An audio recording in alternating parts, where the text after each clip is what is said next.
Hello everyone. Today we are going to be starting our first video for our next unit, which is all about graphing quadratics. So we're going to be doing the first day, and today is just going to be kind of an introduction to all the different aspects of what makes up a quadratic. So we're going to start with the first vocab word, which is what is a quadratic function? So a quadratic function is just simply a polynomial of degree 2. So you'll see everywhere in all of the problems that we're going to actually graph today, they're going to look kind of like our factoring unit, where there's going to be a highest power, there's going to be an x squared, a highest power of 2 in all the problems that we work with. So the next thing that we're going to talk about, we're going to kind of fill in some of these, but I'm going to kind of alternate down between the vocab and then some of the examples down below. So the first part about a quadratic is, let's notice the shape of it. So obviously the red line here, this represents kind of all of the points that we would plot, kind of like we would linear equations. Although it's not the same process as y equals mx plus b. Now we're gonna focus more on the graphing a little bit more later in this unit. Today we're just gonna be identifying different parts of the quadratic and where they fall on the graph. So the first thing that we're gonna be finding is what's called the vertex. And the vertex is simply just the highest or lowest point. So if we're going to look down below on my example here, you know a graph has a highest or lowest point because of where kind of the U ends up forming. We're going to look towards the middle of the U. So if I follow the curve, and I'm going to do this in highlighter, if I follow the curve of my graph up until the point here, here's where I start to kind of turn the corner and go back up this direction. So that point right there where you start to turn that corner, I'm going to do it in blue. That point right there, this is what we call the vertex. So the ordered pair over here, when I'm going to say identify the vertex, we already found it. That's the ordered pair. What I go right 1 and down 3. So I'm going to have the ordered pair of 1, -3. Now the next term that we're going to talk about is that term that you see called axis of symmetry. Now axis of symmetry is just the vertical line that cuts the graph in half. So we say vertical because if I look down below, if we're going to actually focus on my graph here, when we say the graph, just so you guys are aware, we're not looking at the y-axis. That's not what cuts this graph in half. The graph is just the red curve, all the red points of this, and that was just so awful. But all of that is our graph here. And the reason why this is a vertical line is because it's going to go, if we're going to cut this truly in half, our axis of symmetry is just the line that if you fold your graph over this line, it completely divides it equally on both sides. So this is why we say vertical, because if I try and cut it horizontally, it's not the same on this side of the graph as this side of the graph. So we just don't look at that part of this. Our axis of symmetry now, because it's a line, we have to write the equation of the line. And since we cross the x-axis at this point right here, that just tells me that my axis of symmetry is going to be x equals wherever we're going to cross. And because we cross at 1, that means my axis of symmetry is going to be at x equals 1. So whenever you're looking at the axis of symmetry, when we say the vertical line, it's always going to be x equals whatever number it is that you cross the x-axis. Okay. So if we're going to look at now the next piece here, the next one, part C, says, what is the y-intercept? Well, it's going to help to go back up and we're going to actually talk about that word right here, intercepts. Intercepts are just where the graph crosses the x and the y-axis. So it's all the places where you're going to be crossing the axes. This is the part of the graph where we actually focus on my x and my y-axis. So if I look at my y-axis and I look at my x-axis, I'm looking for any place, right? For part C specifically, if I say what's the y-intercept, I'm looking on only my y-axis and I'm saying where does the red line cross it? And we cross right here. So what you just found, this point right here, that is called the y-intercept. And what point is that at? Well, I go left or right 0 and I go down 1. So that would be my y-intercept. X-intercepts kind of follow the same rule of thumb, except for I'm not focusing on my y-axis anymore. I'm now looking at my x-axis and I'm saying, okay, where does the curve cross? Well, here we actually cross in 2 places. I cross right here and I cross right here. So these 2 points right here are where we're going to have our x-axis. Those are going to be my x-intercepts. Now, these points right here, they're not exactly the nicest because if I look at where they don't cross on like a nice grid line. But if I look at this point right here, I just go left a little bit. So maybe that's going to be -0. This is where we don't know the exact point where it crosses. It doesn't go fully halfway. So I don't know, maybe we say like -0.2, -0.3. Either one of those would be great. But the important thing is that I'm not moving up or down at all. Okay. Now my other x-intercept, this guy right here, that one I'm a little larger than 2. So that one I go right 2 point something. It's not full, again, not fully halfway. So I would say approximately about like 2.1, 2.2, somewhere in there. And again, I don't go up or down any. So those would be my intercepts. Now, does the graph have a max or a min? The max and the min are all determined on the vertex, actually.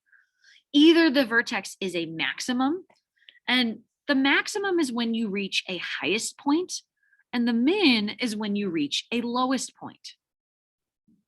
So whether your graph has a max or min kind of depends on how it looks. A graph has a maximum if it's a graph that actually opens down. So when your curve of your graph gets up to a highest point and it starts coming back down, that right there would be a classic, that's when your vertex would be considered a maximum. And a min is when we have the opposite scenario, where we start going down, we reach a lowest point, and then we kind of start coming back up. That point right there would be considered the min. So on our graph, is our vertex a max or a min? Well, our graph looks like this. We reach a lowest point, so we would have a minimum in this case. Okay. So the next page, this is where we're really going to focus on the different parts of the equation more than the graph. We just kind of looked at all the different parts of the graph. So let's look at the different equations of our graph. Now, when you have quadratics, there's actually 2 different forms that we can be in. One of them is called standard form, and one of them is called vertex form. A little bit later in the unit, we're going to talk about why they get their names. But just so for today, we're just going to focus on what the equations are going to look like. Now, this first one, you guys, we have seen this actually in Unit 7 when we factor. And it just looks like this. It's when you have a squared term, a number in the middle, and a number on the end. And in this case, A, B, and C are just numbers. So if your equation looks kind of something like this, the important part being it has to have this a squared. It has to have a squared number somewhere in the equation. Otherwise, it's not a quadratic. So for example, the first thing that we're going to look at is we're going to identify each of those pieces. So let's look at our first equation. So we have part A, and it says we're going to be looking at the equation x squared plus 4x plus 7. So the first question we're going to ask ourselves is this truly a quadratic equation, or is it considered linear? Linear is when you don't have an x squared in there. So the first thing I'm going to look at is, do we have an x squared? Answer is totally yes, we do right there. So that tells me that this is a quadratic. Now for the rest of these, A, B, and C, these are the actual numbers that show up in the equation. So A, if you look up above, A is always the number that shows up in front of x squared. B is the number that shows up in front of x, and C is the number on the end. So for me, my A, the number in front of x squared here, ends up being, it's just a 1. The number in front of my B term is going to be A. Now, in the x term is going to be a 4. And the number that's on the end chilling with no variable in this case is going to end up being 7. So what I want you guys to do right now is pause your video, and I want you to try B, C, and D on your own. Final answers are up. Now you're probably looking at some of the other answers. If you look at part B, this one didn't have an x squared at all anywhere in that equation. So that tells me that that problem right there, it just doesn't, it's not a quadratic equation, that's a linear. In which case, A, B, and C we can't find. A, B, and C are only when you're in that quadratic form. Now part C looks a little bit odd because we have the squared term and we have the number. So because we have that squared term, I know for a fact that this one is a quadratic, which means we can find A, B, and C. A is the number that's in front of my x squared, which is how I got 1. Now the B is whatever number is in front of the plain x term. This one doesn't have a plain x term, so that just tells me that it's just 0. There is no x, there is no b term in this problem. And then the last one on here is C, which is the number that doesn't have a variable with it. In this case, it's -10. D kind of follows suit. This one, because we have an x squared, we know that this one is a quadratic. The number in front of the x squared is 8. The number in front of the x term is 7. And this one, there is no number on the end, so that just means it's 0. Now, vertex form looks a little bit different. When we look at vertex form, this is one, I know it's going to look a little bit odd, but for today, I'm just going to have you write it down. And we'll go over it, I promise, a little later in the unit. But vertex form is going to get its name for a very specific reason. And we'll look at what those are in just a second. But it's called vertex form because in this equation, the numbers that are in place of h and k form the vertex. Sometimes we'll call this Hank and Kelly. So Hank is always inside the parentheses and Kelly is always outside. And those become your x and y coordinates for whatever your vertex is. And we do this in a pretty similar fashion. If it's a quadratic, you're going to notice that we do have a squared piece in here. So in vertex form, we're just looking for the parentheses to be squared. So because let's do part A together. Because we have a parenthesis group of things being squared, I automatically know that this is a quadratic. And that means we can find A, B, and C. A is always the number that is in front of the quadratic. So A in this case is going to be 4. B is always the number, or in this case, not B, excuse me, H. H is the number that's inside, but when you pull it out, it actually switches signs. I always kind of think Hank always lies and Kelly always tells the truth is one of the kind of tricks to remember this. But since there's a -7 on the inside, that means H is going to be a +7. Now the number outside doesn't change in this formula because there's a 10 on the outside and because whatever's outside the parentheses is our K, that just means 10 in this case is a K. Now, just like everything else, if any term is completely missing, we still give that part a 0. So I want you to pause your video now, and I want you to try the rest of these B, C, and D on your own.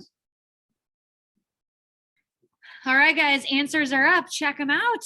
If you have any questions, you can ask Ms. Hardy, but these kind of follow very similarly to the last ones that we just did. All right, so you guys can now move on and you can start the homework for today.